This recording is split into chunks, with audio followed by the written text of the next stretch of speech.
Hello, मेरा नाम है अभिषेक और स्वागत करता हूं बच्चों आप सभी का हमारे इस खूबसूरत से प्यारे से प्लेटफॉर्म पे जिसका नाम है JR कॉलेज। तो यार कैसे हो आप सभी लोग? आई होप आप लोग एकदम बढ़िया होंगे, आप लोग की पढ़ाई एकदम बढ़िया चल रही होगी बच्चों। सही है। तो जैसे कि आपको पता है हमने शुरू किया हुआ है एक बहुत ही प्यारा सा लेसन जिसका नाम है एलिमेंट ऑफ आवर किस किस ग्रुप में बच्चों? ग्रुप नंबर 16, 17 और 18 ग्रुप के अंदर जो एलिमेंट्स प्रेजेंट होते हैं उनकी हम लोग बात कर रहे हैं।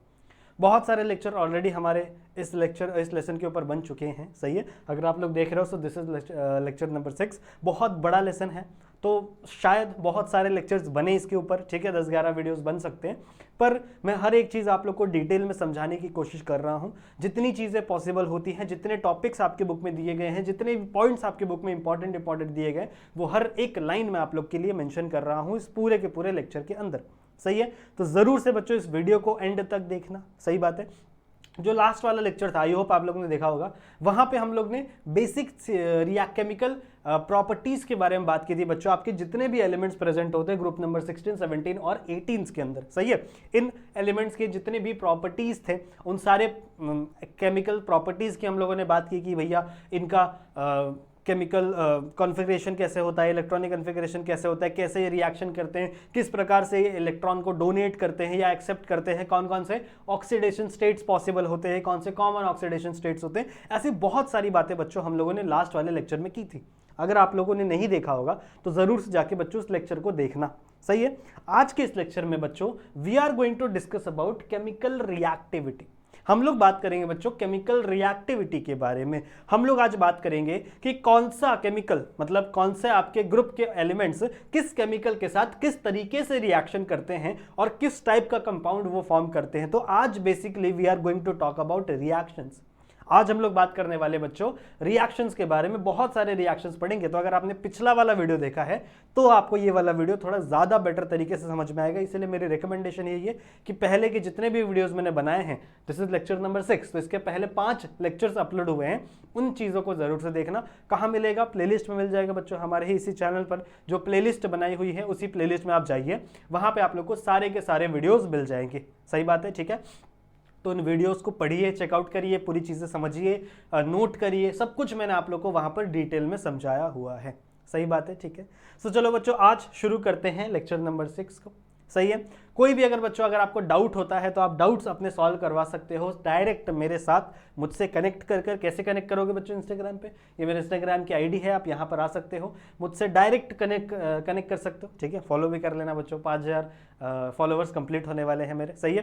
तो अपनी जो भी बातें हैं, जो भी आपकी इन्फॉर्मेशन आप तक मुझ तक पहुँचानी है, वो आप यहाँ पर आकर मुझे बता सकते हो। चलेगा बच्चों? तो शुरू करते हैं आज की इस वीडियो को, आज के इस लेक्चर को, जहाँ पे हम लोग स्टडी करेंगे केमिकल रिएक्टिविटी के बारे में। ठीक है। तो आइए बात करना शुरू करते हैं, पढ़ना शुरू करते हैं बच्चों किसको? केमिकल रिएक्टिविटी को।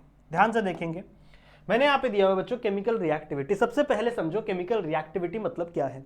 अब देखो, कोई एक एलिमेंट किसी दूसरे एलिमेंट के साथ रिएक्ट करता है। बहुत सिंपल सी बात है, बहुत सिंपल सी केमिस्ट्री। आप केमिस्ट्री पढ़ो तो केमिस्ट्री में ये होता है कि एक एलिमेंट दूसरे एलिमेंट के साथ रिएक्शन करता है। उस रिएक्शन के दौरान उन दोनों एलिमेंट्स में या तो बॉन्ड फॉर्मेशन होगा, या तो बॉन्ड का ब्रेक डाउन होगा, या तो बॉन्ड टूटेंगे या तो बॉन्ड बनेगा। सही बात है। इलेक्ट्रॉन्स का आदान प्रदान होगा, या तो इलेक्ट्रॉन्स का गेन किया जाएगा, या तो इलेक्ट्रॉन्स लूज होते हैं। सही बात है। और ये सारी चीजें एक प्रॉपर मैनर में होंगी। जैसे मान लो क्लोरीन है, अब क्लोरीन को ऑक्टेट कंप्लीट करने के लिए सिर्फ एक इलेक्ट्रॉन चाहिए, तो क्या वो 10 हाइड्रोजन के साथ बॉन्ड बनाएगा क्या? एक क्लोरीन नहीं, वो सिर्फ एक हाइड्रोजन के साथ बॉन्ड बनाएगा। समझ में आ रही बात? ठीक है। तो यही पूरे प्रोसेस को बच्चों हम लोग कहते हैं केमिकल रिएक्टिविटी। और हमको केमिकल रिएक्टिविटी स्टडी करनी है इन कौन कौन से ग्रुप में? इन ग्रुप 16, 17 और 18। समझ रहे हो? ग्रुप 16, ग्रुप 17, ग्रुप 18 की हमें केमिकल रिएक्टिविटी स्टडी करनी है। तो बच्चों टोटल हम लोग 4 अलग अलग टाइप्स के रिएक्शन स्टडी करेंगे। ध्यान से सुनेंगे, जो भी बच्चा देख रहा है ध्यान से सुनेंगे बच्चों। हम लोग टोटल 4 अलग अलग प्रकार के रिएक्शन स्टडी करने वाले हैं। सबसे पहला हम लोग स्टडी करेंगे इन सारे ग्रुप्स के अंदर जितने भी एलिमेंट्स है ना, उन सबका रिएक्शन हम लोग सबसे पहले स्टडी करेंगे विथ हाइड्रोजन।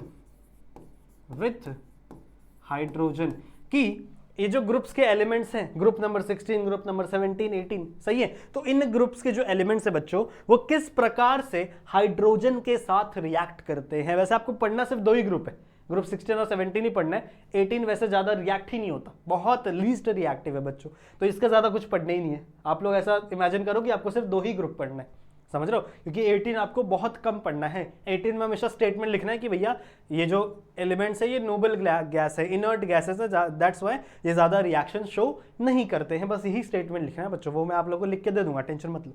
पर अभी आप लोग समझो कि आपको पढ़ना क्या क्या है। आपको केमिकल रिएक्टिविटी देखनी है किसके किसके अंदर, ग्रुप नंबर 16, 17 के अंदर, मोस्टली 18 के अंदर भी देखनी है हम लोग को वैसे तो, पर 18 ज्यादा रिएक्शन करता नहीं है, ध्यान से सुनेंगे। सबसे पहला और सबसे इंपॉर्टेंट आप लोग देखोगे बच्चों, केमिकल रिएक्टिविटी विथ हाइड्रोजन, कि ये सारे एलिमेंट्स हाइड्रोजन के साथ कैसे रिएक्ट कर रहे हैं, हाइड्रोजन के साथ कैसे रिस्पॉन्ड कर रहे हैं जब इनको हाइड्रोजन दिया जाए। सही बात है, ठीक है। दूसरा हम पढ़ेंगे बच्चों विथ ऑक्सीजन। नेक्स्ट हम लोग पढ़ेंगे बच्चों विथ ऑक्सीजन। ये सारी चीजें नोट करते चलो बच्चों, वैसे तुम लोग को टाइम दूंगा मैं स्क्रीनशॉट लेने का, पर ये सारी चीजें अपने बुक में नोट करते चलोगे तो ज्यादा बेटर रहेगा। सही बात है, केमिस्ट्री हमेशा प्रैक्टिस से ही आती है। जितना आप प्रैक्टिस करोगे, जितना आप अच्छे से पढ़ोगे, जितना आप बार बार उस चीज को पढ़ोगे, उतना ही केमिस्ट्री आपकी स्ट्रांग होगी, समझ रहे हो। वरना chemistry is a volatile subject, अगर आप उसको पढ़ोगे नहीं, उससे छोड़ दोगे तो आप भूल जाओगे, समझ रहे हो, ठीक है। तो chemistry is a volatile subject, बार बार आपको लिखना है, पढ़ना है, लिखना है उस चीज को। ओके, दूसरा हमें केमिकल रिएक्टिविटी देखनी है किसके साथ, विथ ऑक्सीजन के साथ, कि आखिरकार ऑक्सीजन के साथ ये एलिमेंट्स किस तरीके से रिएक्ट होते हैं। थर्ड जो हमें देखना है, third it is with halogen, ठीक है। लास्ट हमें जो देखना है बच्चों, मतलब थर्ड जो हमें देखना है वो है बच्चों आपका with halogen. And finally last, अब जाके लास्ट आया है विथ मेटल्स, समझ रहे हो। तो सारी चीजें हम लोग चार्ट के पॉइंट ऑफ व्यू से पढ़ेंगे, चार्ट बना बना के पढ़ेंगे, टेंशन बिल्कुल लेने की बात नहीं है। वीडियो को एंड तक देखो, सब कुछ समझ में आएगा, दिक्कत नहीं है, कुछ भी दिक्कत नहीं है, ठीक है। ध्यान से देखो, सब समझ में आएगा। क्या बोला मैंने, केमिकल रिएक्टिविटी किस किस एलिमेंट की, group number 16, group number 17, group number 18, इन एलिमेंट्स के बारे में केमिकल रिएक्टिविटी आपको पढ़नी है। किसके किसके साथ पढ़नी है बच्चों, तो आपको पढ़नी है सबसे पहले विथ हाइड्रोजन, विथ हाइड्रोजन के साथ कैसे रिएक्टिविटी होगा, विथ ऑक्सीजन, ऑक्सीजन के साथ कैसे रिएक्टिविटी होगा, विथ हैलोजन्स, हैलोजन्स के साथ रिएक्टिविटी कैसे होगा, and the last is with metals, metals के साथ रिएक्टिविटी किस प्रकार से आपकी देखने के लिए मिलेगी। सो प्लीज बच्चों इस चीज का स्क्रीनशॉट ले लो और फिर हम लोग आगे की तरफ बढ़ेंगे। समझ में आई बात, समझ में आई बात। अब हम लोग इसके बाद आगे की तरफ बढ़ते हैं, चलेगा, बढ़े, चलो बढ़ते, चलो बढ़ते, छोटा छोटा टॉपिक है, ज्यादा हार्ड नहीं है, चलो आगे चलो। तो सबसे पहला हमें देखना है बच्चों केमिकल रिएक्टिविटी विथ हाइड्रोजन। बहुत अच्छी बात है, कलर का चेंज कर लेते हैं, कलर पेन का। फर्स्ट हमें देखना है बच्चों किसका, ग्रुप नंबर 16, सही बात है, ग्रुप नंबर 16। कौन कौन से एलिमेंट्स होते हैं बच्चों ग्रुप नंबर 16 में, अगर आप ध्यान से सुनो, ध्यान से पढ़े रहोगे अगर पिछले वीडियोस, तो मैंने आपको बताया है ग्रुप नंबर 16 में होता है ऑक्सीजन, सल्फर, सेलेनियम, टेलुरियम और पोलोनियम। यही 5 एलिमेंट होते, यही 5 एलिमेंट होते, ठीक है। अगर आप इनका इलेक्ट्रॉनिक कन्फिग्रेशन देखो, ये सब मैंने लास्ट वाले वीडियो में पढ़ा है, ये सब इसलिए रिपीट नहीं कर रहा हूं मैं, ठीक है। ये सब मैं डिटेल में रिपीट नहीं कर रहा हूं। अगर आप लोगों को डिटेल में पढ़ना है ये सारी चीजें तो लास्ट वाला क्लास देख लो, वहां पर डिटेल में पढ़ाया था। इसका इलेक्ट्रॉनिक कन्फिग्रेशन होता है NH2 NP4, सही बात है, NH2 NP4। अगर मैं बात करूं इसको ऑक्टेट बनाना है, अगर इसको ऑक्टेट बनाना है, इसको कंप्लीट होना है, अपने इलेक्ट्रॉन्स को फिल करना है, तो ये क्या करता है बच्चों, 2 इलेक्ट्रॉन्स को एक्सेप्ट करता है। ये क्या करता है, 2 इलेक्ट्रॉन्स को एक्सेप्ट करता है, जिसकी वजह से अगर मैं इन सब को E की तरह रिप्रेजेंट करूं, ये जितने भी elements oxygen, sulphur, selenium, tellurium, polonium, इन जितने भी एलिमेंट्स हैं, अगर मैं इनको E की तरह रिप्रेजेंट करूं, तो जब ये 2 इलेक्ट्रॉन एक्सेप्ट कर लेंगे, जब ये 2 इलेक्ट्रॉन्स को एक्सेप्ट कर लेंगे, तो ये कुछ इस तरीके से दिखते हैं बच्चों, E-2। समझ रहे हो कैसे दिखते हैं, E-2, या फिर कुछ बुक्स में इसे E2- के रूप में भी दिखाया जाता है, कुछ भी चलेगा, दोनों ही करेक्ट हैं। आप ऐसे भी लिख सकते हो, वैसे भी लिख सकते हो, ठीक है। सो 2- कहां से आया, बिकॉज 2 एक्स्ट्रा इलेक्ट्रॉन्स ये अपने ऊपर लेकर आते हैं। सही बात है। अब हमें स्टडी करना है बच्चों कि आखिरकार ये जितने भी एलिमेंट्स हैं ये हाइड्रोजन के साथ कैसे रिएक्ट करेंगे। ध्यान से सुनेंगे, ध्यान से सुनेंगे बच्चों। Let's talk about hydrogen, let's talk about hydrogen. अब ध्यान से सुनो, हाइड्रोजन के पास कितने इलेक्ट्रॉन होते हैं। आप अगर ध्यान से सुनो, अगर आपने पीरियोडिक टेबल देखा होगा, पढ़ा होगा, तो आपको पता होगा हाइड्रोजन के पास सिर्फ और सिर्फ एक इलेक्ट्रॉन है। हाइड्रोजन के पास सिर्फ और सिर्फ एक इलेक्ट्रॉन है। कितने इलेक्ट्रॉन है बच्चों, 1 इलेक्ट्रॉन है। पर वहीं अगर आप ग्रुप 16 एलिमेंट्स की बात करो तो इन्हें कितने इलेक्ट्रॉन्स चाहिए बच्चों, इन्हें 2 इलेक्ट्रॉन्स चाहिए। कितने इलेक्ट्रॉन चाहिए, 2 इलेक्ट्रॉन चाहिए, ताकि ये अपना ऑक्टेट कंप्लीट कर सके, ताकि ये क्या कर सके बच्चों, अपना ऑक्टेट कंप्लीट कर सके। इसलिए इनको कितने इलेक्ट्रॉन चाहिए, 2 इलेक्ट्रॉन चाहिए। पर एक हाइड्रोजन के पास सिर्फ और सिर्फ कितना इलेक्ट्रॉन होता है, 1 इलेक्ट्रॉन होता है। तो आपका एक एलिमेंट कितने हाइड्रोजन के साथ रिएक्ट करेगा, कॉमन सेंस है ना। एक हाइड्रोजन 1 इलेक्ट्रॉन दे सकता है और आपके इन एलिमेंट्स को 2 इलेक्ट्रॉन चाहिए। तो आपका एक एलिमेंट 2 हाइड्रोजन के साथ रिएक्ट करेगा। सही बात है। तो जब इनका रिएक्शन होगा हाइड्रोजन के तरफ, मान लो उसको मैं ई के तरीके से रिप्रेजेंट कर रहा हूं इन एलिमेंट्स को, तो आपका कंपाउंड कुछ ऐसा बनेगा, H2E, कुछ ऐसा कंपाउंड बनेगा। वैसे ये E क्या रिप्रेजेंट कर रहा है, ये नंबर ऑफ इलेक्ट्रॉन्स। क्या रिप्रेजेंट कर रहा है बच्चों, नंबर ऑफ इलेक्ट्रॉन नहीं, दिस टाइप्स ऑफ एलिमेंट्स को रिप्रेजेंट कर रहा है। क्या मेरी बात आप तक पहुंच रही है। ये इन एलिमेंट्स को क्या कर रहा है, रिप्रेजेंट कर रहा है। तो मैं इसकी जगह इनमें से कोई भी एलिमेंट बना सकता हूं। जैसे मैं मान लो ऑक्सीजन डालना चाहता हूं, तो यहां पे कंपाउंड बन जाएगा एग्जाम्पल की तरफ H2O। सही है, ये भी कंपाउंड एग्जिस्ट करता है। H2S ये भी एग्जिस्ट करता है। H2Se ये भी एग्जिस्ट करता है। H2Te ये भी एग्जिस्ट करता है। समझ लो, पोलोनियम का हम रिएक्शन नहीं करते। क्यों भैया, पोलोनियम रेडियो एक्टिव है, बहुत ज्यादा रेडियो एक्टिव है, इसलिए इनका रिएक्शन हम नहीं लिखते। लिखने को आप लिख सकते हो, कोई दिक्कत की बात नहीं है। 2 हाइड्रोजन के साथ वो भी रिएक्ट करेगा, कुछ ऐसा ही कंपाउंड बनाएगा। पर आपका जो पोलोनियम है वो क्या है, रेडियो एक्टिव है। तो जब आपके ग्रुप 16 के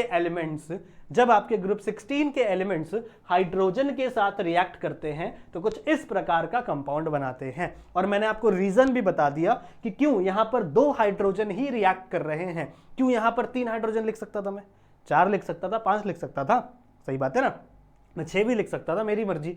पर मैंने यहां पे 2 हाइड्रोजन ही हर जगह क्यों लिखा, बिकॉज आपके ग्रुप 16 के एलिमेंट्स को 2 इलेक्ट्रॉन चाहिए रहता है ऑक्टेट कंप्लीट करने के लिए। ये बातें मैंने लास्ट वाले वीडियो में डिटेल में बताई थी। जो लास्ट वाला लेक्चर था ना, वहां पर मैंने डिटेल में समझाया था कि क्यों इनको 2 चाहिए, क्यों जो अगला ग्रुप है ग्रुप 17 इनको 1 इलेक्ट्रॉन चाहिए।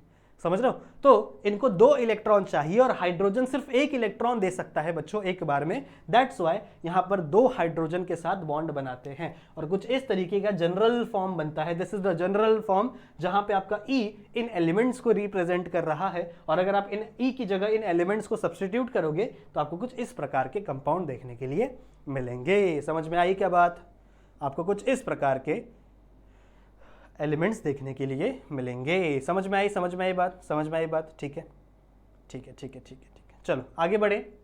ओके, आपकी बुक कुछ कह रही है, क्या कह रही है जरा बताइए। आपकी बुक कह रही है कि जब आप लेफ्ट टू राइट जाओगे, मतलब इस एलिमेंट से इस एलिमेंट की तरफ जाओगे, जब आप लेफ्ट टू राइट जाओगे तो इन दिस सिचुएशन जो एसिडिक कैरेक्टर होता है बच्चों, ध्यान से सुनेंगे, जो एसिडिक कैरेक्टर होता है किसी भी कंपाउंड का वो इंक्रीज होता है। ये देखो, ये इंक्रीज का साइन है, मतलब वो क्या हो रहा है, इंक्रीज। ये ज्यादा एसिडिक होगा, उससे ज्यादा एसिडिक ये होगा, उससे ज्यादा एसिडिक ये होगा, उससे ज्यादा एसिडिक ये सबसे ज्यादा एसिडिक होगा। तो जब आप लेफ्ट टू राइट जाओगे, जब आप लेफ्ट टू राइट जाओगे तो आपको देखने के लिए मिलेगा कि जो एसिडिक कैरेक्टर है, ध्यान से सुन रहे, ठीक है, जो एसिडिक कैरेक्टर है बच्चों वो क्या होगा, इंक्रीज होगा। जब आप लेफ्ट टू राइट जाओगे तो इन दैट सिचुएशन आपका एसिडिक कैरेक्टर क्या होगा बच्चों, इंक्रीज होगा। एसिडिक कैरेक्टर इंक्रीज होता है और क्या होता है, थर्मल स्टेबिलिटी डिक्रीज होती है। थर्मल स्टेबिलिटी डिक्रीज होती है बच्चों। अगर थर्मल स्टेबिलिटी डिक्रीज हो रही है तो बॉन्ड डिसोसिएटिंग एनर्जी भी डिक्रीज होगी। समझ रहे हो, बॉन्ड डिसोसिएशन एनर्जी भी डिक्रीज होगी। जल्दी से बॉन्ड डिसोसिएट हो जाएगा, ये जल्दी टूट जाएगा, ये उससे थोड़ा टाइम लेगा, ये उससे ज़्यादा एनर्जी लेगा, ये सबसे ज़्यादा एनर्जी लेगा, ये जल्दी नहीं टूटेगा, ये थोड़ा और एनर्जी लगेगा तो टूटेगा, बहुत ज़्यादा एनर्जी। समझ रहे हो, तो सबसे कम एनर्जी पे टूटता है, सबसे ज़्यादा एनर्जी पे टूटता है। तो अगर आप लेफ्ट टू राइट जाओगे तो बॉन्ड डिसोसिएशन एनर्जी कम होगी। सिमिलरली थर्मल स्टेबिलिटी भी क्या होगी, कम होगी। और जब आप लेफ्ट टू राइट जाते हो ना बच्चों, तो रिड्यूसिंग पावर बढ़ जाती है। कौन सी पावर बढ़ जाती है बच्चों, रिड्यूसिंग पावर बढ़ जाती है, रिड्यूसिंग पावर इंक्रीजेस। समझ रहे, रिड्यूसिंग पावर क्या हो जाती है बच्चों, इंक्रीज हो जाती है। मतलब यहां से यहां जा रहे हो तो सबसे ज्यादा ये रिडक्शन करेगा, फिर ये रिडक्शन करेगा। समझ रहे हो, तो रिड्यूसिंग पावर भी क्या होती है, इंक्रीज हो जाती है। और एक एक्सेप्शन है, एक्सेप्ट ये जो आपका वाटर है ना, इसके पास कोई भी रिड्यूसिंग पावर नहीं होती। Except H2O have no reducing power. समझ में आई बात, हैव नो रिड्यूसिंग पावर। जब आप लेफ्ट टू राइट जा रहे हो तो रिड्यूसिंग पावर इंक्रीज हो जाती है, बट आपका जो H2O है यानी वाटर है, उसके पास कोई भी रिड्यूसिंग पावर, कोई भी रिड्यूसिंग प्रॉपर्टी नहीं होती। ठीक है, प्लीज बच्चों इसका स्क्रीनशॉट ले लीजिए। आपके ग्रुप 16 की बातें खत्म हो चुकी हैं, ग्रुप 16 की बातें खत्म हो चुकी है, बस इतना ही है, और कुछ नहीं है, और कुछ नहीं है। ठीक है, और ये सारी चीज़ें एमसीक्यू में पूछी जाती हैं, तो ध्यान रखना, ये बहुत इंपॉर्टेंट है। अगर आपको लग रहा होगा ना कि ये सब कुछ नहीं है तो ऐसे हो जाएगा, याद हो जाएगा, ऐसा नहीं है, याद करना पड़ेगा। ठीक है, ओके, आगे चलते। हो गया नोट डाउन, स्क्रीनशॉट ले लिया आप लोगों ने, है बच्चों, स्क्रीनशॉट ले लिया है। चलिए आगे बढ़ते हैं, चलिए नेक्स्ट लेट्स टॉक अबाउट, यहीं पे करें क्या, इसको मिटा दें, इसको मिटा दे क्या, यहीं करते, चलो यहीं लिखते।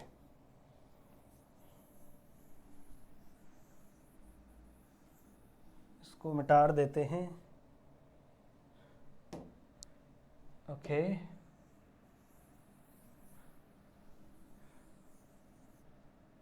ओके नाउ बेटर, ठीक है। वी आर स्टडिंग, हम क्या पढ़ रहे हैं, हम पढ़ रहे हैं chemical reactivity with hydrogen. Group 16 हमने पढ़ लिया। अगला है, रुको, सेम कलर हो गया बच्चों। अगला है GROUP, अगला है बच्चों ग्रुप 17, अगला है बच्चों ग्रुप 17। अब देखो कुछ बातें आप लोग को पता है, ग्रुप 17 में कौन कौन से एलिमेंट्स आते हैं, यू नो कौन कौन से एलिमेंट्स आते हैं बच्चों। सबसे पहले आता है आपका फ्लोरीन, फिर क्लोरीन, फिर ब्रोमीन, फिर आयोडीन और फिर एस्टाटीन। यही ऑर्डर है, सबसे पहला फ्लोरीन, क्लोरीन, ब्रोमीन, आयोडीन और एस्टाटीन। एस्टाटीन हम रिएक्शन नहीं करवाते, फिर same reason, because it is being a radioactive, it is being radioactive. तो भैया ये रेडियो एक्टिव है, इसके साथ रिएक्शन करोगे, इसके साथ खेलोगे ना, तो रेडिएशन इमिट होगा इसके बॉडी से। समझ रहे हो, हमारे बॉडी में रेडिएशन लगेगा, हमें स्किन कैंसर हो सकता है। सो ये वाला रिएक्शन हम करते ही नहीं, ज्यादातर हम reaction fluorine, chlorine, bromine, iodine का ही करते हैं। सही बात है, ठीक है, बहुत अच्छी बात है। क्या कह रही है आपकी बुक, आपकी बुक कह रही है भैया कि देखो इनका जो इलेक्ट्रॉनिक कन्फिग्रेशन होता है वो क्या होता है, NS2NP5। तो अगर आप इनका ऑक्टेट कंप्लीट करवाना चाहते हो, इनका रिएक्शन करवाना चाहते हो, तो ऑक्टेट कंप्लीट करने के लिए देखो NP5 है, सही बात है, या फिर 7+2 करोगे तो 5+2 करोगे तो 7, मतलब इनके आउटर मोस्ट ऑर्बिट में 7 इलेक्ट्रॉन है। इनके आउटर मोस्ट ऑर्बिट में 7 इलेक्ट्रॉन है, या फिर अगर आप पी शेल को देखोगे तो इसके पास 5 इलेक्ट्रॉन है। पी शेल को कंप्लीट होने के लिए 6 इलेक्ट्रॉन चाहिए और आउटर मोस्ट ऑर्बिट में 7 इलेक्ट्रॉन है, तो उसको कंप्लीट होने के लिए ऑक्टेट कंप्लीट होना चाहिए, और ऑक्टेट कंप्लीट होने के लिए मेरे पास 7 इलेक्ट्रॉन है और मुझे उसको 8 करना है, तो मैं क्या करूंगा, 1 इलेक्ट्रॉन कहीं से गेन करूंगा। समझ रहे हो? तो ये क्या करता है बच्चों, +1 इलेक्ट्रॉन। ये क्या कर लेगा बच्चों, 1 इलेक्ट्रॉन को कहीं से गेन कर लेगा। जैसे ही ये 1 इलेक्ट्रॉन को गेन करता है ना बच्चों, मान लो इन सबको मैं ई से रिप्रेजेंट कर रहा हूं, एलिमेंट से रिप्रेजेंट कर रहा हूं, ई से। समझ रहे हो? तो जैसे ही ये किसी एलिमेंट को, जैसे ही ये किसी 1 इलेक्ट्रॉन को गेन करेगा तो इसके ऊपर एक चार्ज लग जाता है E-1, या फिर ऐसे E1-। समझ रहे हो? E1-, या फिर 1 आप रिप्रेजेंट नहीं करोगे तो भी चलेगा, E-1 नहीं दिखाते तो भी चलता है। समझ रहे हो? तो ये कुछ ऐसा चार्ज लगेगा जिससे हमको समझ में आ रहा है कि इसको 1 इलेक्ट्रॉन की जरूरत है, जिससे ये क्या कर सके, अपना ऑक्टेट कंप्लीट कर सके और रिएक्शन शो कर सके। और अगर मैं बात करूं अपने प्यारे भाई साहब हाइड्रोजन की, if I talk about hydrogen, so hydrogen have 1 electron. Hydrogen के पास कितना इलेक्ट्रॉन है भैया, 1 इलेक्ट्रॉन है। तो 1 इलेक्ट्रॉन अगर इसने इसको दे दिया, मतलब ये जितने भी एलिमेंट्स को दे दिया, तो ये क्या हो जाएंगे, बॉन्ड फॉर्म हो जाएगा। मतलब इसका मतलब ये है कि ग्रुप 17 के जितने भी एलिमेंट्स हैं, ग्रुप 17 के बच्चों जितने भी एलिमेंट्स हैं, अगर उनको हाइड्रोजन के साथ बॉन्ड बनाना है, अगर उनको हाइड्रोजन के साथ बॉन्ड बनाना है, तो वो सिंपली एक हाइड्रोजन के साथ बॉन्ड बनाते हैं। तो कुछ जनरल कंपाउंड आपका ऐसा दिखता है, HE। ई माने कोई भी नंबर ऑफ एलिमेंट, कोई भी यहां से एलिमेंट। अब इसका एग्जांपल दे दो। एग्जांपल, आप HF बना सकते हो, हाइड्रोजन फ्लोराइड। आप HCl बना सकते हो, आप HBr बना सकते हो। क्यों पता चल रहा है ना, क्योंकि इनको सिर्फ 1 इलेक्ट्रॉन चाहिए। आप HI बना सकते हो। एस्टाटीन का रिएक्शन हम करते नहीं, तो आप यहीं तक रिएक्शन करिए। समझ में आई बात? सेम पॉइंट्स यहाँ पे आप वापस लिखोगे, दैट एटॉमिक नहीं, acidic character from left to right. जब आप लेफ्ट टू राइट की तरफ जा रहे हो तो एसिडिक कैरेक्टर इंक्रीजेस, सही है, thermal stability decreases. Same line है, ज्यादा एक बार याद कर लो, कोई दिक्कत की बात नहीं, ठीक है। And bond dissociation energy is also decreases. समझ रहे हो? बॉन्ड डिसोसिएशन एनर्जी भी क्या होती है बच्चों, कम होते जाती है। बॉन्ड डिसोसिएशन एनर्जी भी क्या होती है, कम होते जाती है। समझ में आई बात? समझ में आई बात? ठीक है, ओके, समझ में आ गई बात? Very good. चले आगे, स्क्रीनशॉट ले लिया। चलो नेक्स्ट बढ़ते हैं बच्चों हम अपने प्यारे दुलारे अगले ग्रुप की तरफ, दैट इज ग्रुप 18। अब देखो, अगर आपको स्टडी करना है कि ग्रुप 18 की केमिकल रिएक्टिविटी विथ किसके साथ, विथ हाइड्रोजन के साथ, अगर आपको स्टडी करनी है इसकी केमिकल रिएक्टिविटी विथ किसके साथ, हाइड्रोजन के साथ, तो सिंपल सा आपको ये एक लाइन लिखना है, that group 18 elements are inert. Group 18 elements are inert. कौन कौन से एलिमेंट्स होते हैं, मैंने आप लोगों को सिखाया है।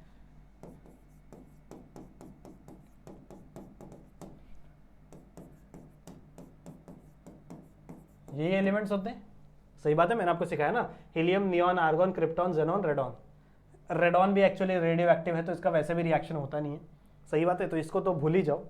अगर रिएक्शन होगा किसी कंडीशन में तो जेनॉन का होगा, बाकी कहीं पे भी रिएक्शन नहीं होता। और अगर मैं हाइड्रोजन की बात करूं तो हाइड्रोजन के साथ कोई भी एलिमेंट रिएक्ट नहीं करता।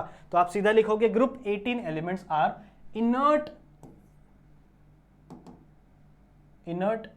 इन नेचर, हेंस, ऐसा लिखना है आप लोगों को, hence they don't show any chemical reaction with hydrogen,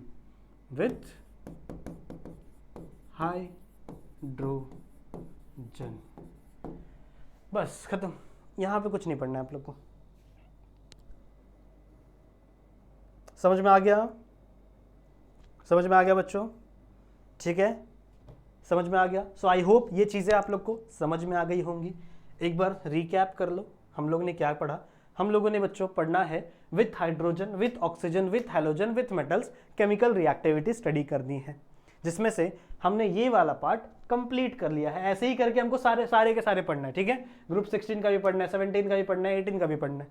तो ग्रुप 16 की बात करें तो इसके अंदर हाइड्रोजन किस फॉर्म में प्रेजेंट होगा बच्चों? H2E के फॉर्म में, जहाँ पे E आपके एलिमेंट्स होंगे ऑब्वियसली ग्रुप 16 के। अगर मैं ग्रुप 17 की बात करूँ तो यहाँ पे HE के फॉर्म में रहेगा, सिर्फ एक ही हाइड्रोजन जाएगा जो कि E ऑब्वियसली ग्रुप होंगे, एलिमेंट्स होंगे आपके ग्रुप 17 के। और आपका ग्रुप 18 रिएक्शन नहीं दिखाता हाइड्रोजन के साथ। सही बात है, ठीक है। सो आई होप बच्चों ये लेक्चर आप लोग को पसंद आया होगा। ऐसे ही छोटे छोटे वीडियोस में बनाऊंगा और आप लोग को बाकी के और भी बहुत सारे रिएक्शंस मैं आप लोग को बताने वाला हूं। सही है, ठीक है। तो इस वीडियो को शेयर कर देना। आई नो थोड़ा ये हो गया, फास्ट हो गया, ठीक है, मुझे पता है, पर मेरी कोशिश यही थी बच्चों की मैंने जितनी भी चीज़ें आपको समझाई हैं, सिखाई हैं, वो चीज़ें आप लोग को समझ में आए। सही बात है। तो अगले वाले लेक्चर में, क्विक लेक्चर में बच्चों हम लोग स्टडी करेंगे विथ ऑक्सीजन वाली बारी को। समझ में आई बात? ठीक है। तो इस वीडियो को शेयर कर देना बच्चों अपने सारे दोस्तों के साथ। बाकी मैं मिलता हूं आपसे ऐसे ही एक और वीडियो में, जहां पे हम लोग बहुत सारी बातें करेंगे। तब तक के लिए आप अपना ध्यान रखना and keep study. Bye bye.